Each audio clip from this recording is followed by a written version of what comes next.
President Biden's visit to Ireland conveys the tale of blue-collar Joe returning home with simple dignity. Last May, while addressing the International Brotherhood of Electrical Workers in Chicago, Joe Biden used his go-to phrase to describe how middle-class folks only want to support their families. "Maybe it's the Irish of it, as my grandfather used to say." The phrase dignity. "The straightforward dignity," said the president. In order to appeal, above all, to the average person, Biden has long emphasized his Irish Catholic history, a fundamental part of his political identity. He frequently recites Irish sayings, poems, jokes, and family stories. Before returning to Ireland, where his ancestors once resided, Biden will make his first presidential trip to Belfast to mark the 25th anniversary of the Good Friday Agreement, which put an end to the Civil War in Northern Ireland. While aiming to win back working-class voters who have left the Democratic Party, the trip is also a way for Biden to connect with Democrats at home. It will allow him to highlight his Irish-American heritage and lean into his economic theme of dignity. Brendan O'Leary, a professor of political science at the University of Pennsylvania, compared Joe Biden's modest background to the vast family wealth of the country's second Irish Catholic president and said that Biden is, in many respects, a much more typical Irish American than Jack Kennedy. "Really, just your average Joe." To Scranton, Pennsylvania, from famine-stricken Ireland.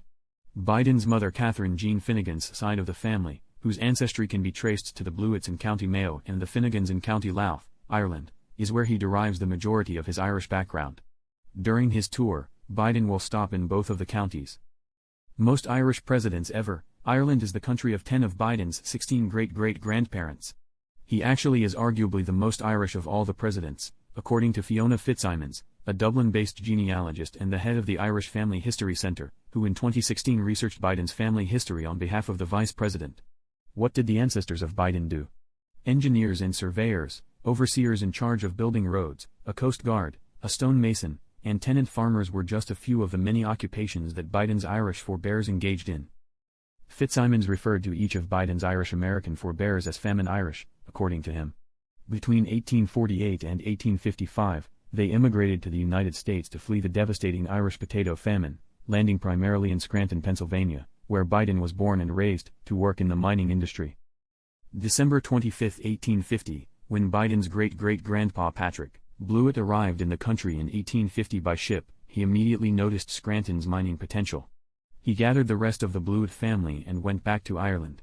On Christmas Day 1850, they all departed for the United States. Working-class pitch is fueled by Irish ideals. By leveraging his Irish heritage, Biden positions himself as a political fighter who stands up for the underdog American who deserves a shot to succeed despite having limited means. Even though he is a wealthy, Biden has a knack of communicating in the language of a factory worker. At a White House St. Patrick's Day celebration last month, Biden praised Irish immigrants, saying, "Their work has borne centuries of fruit. Innumerable Irish-American dinner tables, like the one I grew up in, have served as a platform for passing down their ideals from generation to generation." Biden is relying on these principles ahead of the 2024 presidential election to further his economic program, which he claims is focused on places and people that have been forgotten. The Biden administration is utilizing the federal government's resources to increase electric vehicle and computer chip production in the United States. Biden talks on transforming the Midwest's shuttered industry towns into hubs of a new green economy. It is an appeal to non-college educated people, especially white voters, who have shifted to the Republican Party throughout the recent decades' raging culture wars. Speaking inside a company that produces low and zero-carbon truck engines on Tuesday in Fridley, Minnesota, Biden said, "Every worker deserves to be treated with dignity." How the politician who is Irish-American got his or her start. As Irish-Americans embraced their working-class status and made elitism their enemy, Timothy Marr, a retired associate professor at Catholic University, claimed that the image of an Irish politician as the common man was cultivated over time. In his political comedy Modern Chivalry, written in 1792, author Hugh Henry Brackenridge played on perceptions of early Irish immigrants as being stupid and incompetent. In the book, Teague, an Irish servant with ambitions to run for Congress, utilizes his plain-spoken appeal to become a national hero. In a democratic society, Marr added, Breckinridge thought this was an indictment of the Irish, but in a way, that's a useful way to understand.